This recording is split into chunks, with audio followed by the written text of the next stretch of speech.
लोगों के उस काम में शरीक होने के लिए जाना था। और क्योंकि हम सरकार थे, हमारा फर्ज बनता है सरकार का कि वहां जाके अफसोस करना था। और जब मैंने सुबह जाने लगा तो मुझे रोका गया, जम्मू से भी फोन आए, फिर वहां से मेरे लोग जो सिक्योरिटी में मेरे साथ लगे हैं उन सारों को अमले जामले को कहा कि डिप्टी सीएम साहब को वहां जाना नहीं चाहिए। और मेरी फिर आईजी साहब से बात, मेरी ऑनरेबल सीएम साहब से जैसे उन्होंने आपको बताया बात हुई, फिर मैंने आईजी से बात करने की कोशिश की लेकिन वो मीटिंग में थे। उसके बाद मैंने कठुआ के एसएसपी से भी बात की, लेकिन बदकिस्मत थी कि मुझे जाने का मौका नहीं दिया गया। वेयर एज बीजेपी का पूरा अमरा जामला जो भी उनका था, एलओपी साहब भी गए, ऑनरेबल एमएलए साहब भी सारे गए, लेकिन हमें नहीं। इसका मतलब क्या होता है कि आप बाइस्ड हैं, आप नहीं चाहते कि सरकार वहां जाके, हम अगर मैं जाता तो as a deputy chief minister में नहीं जाता, एज ए सुरेंद्र चौधरी नहीं जाना था।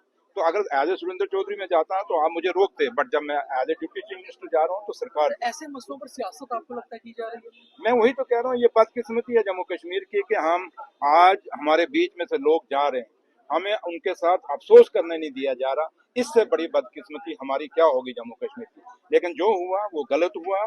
और उसके साथ साथ ऑनरेबल एमएलए हमारे डॉक्टर रमेश्वर सिंह जो बन्नी के थे, वो बिलावर में वहां अफसोस करने के, वो वीडियो आप सब ने भी चलाई, आप सब ने भी देखी। और जिस तरीके से उस पर अटैक हुआ, ये मजाक नहीं है डेमोक्रेसी का। एक इलेक्टेड आदमी है और जिस आदमी को लोगों ने चुन के भेजा है उसके साथ आपने, अगर ये कुछ हादसा हुआ है तो अब डीजी साहब को इस पे कॉग्निजेंस लेना चाहिए और देखना चाहिए कि एफआईआर लगी या नहीं लगी।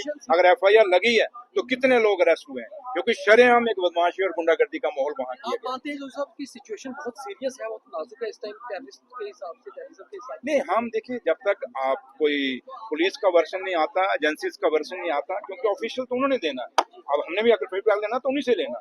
जब तक वो इसको नहीं बताते कि ये मिलिटेंट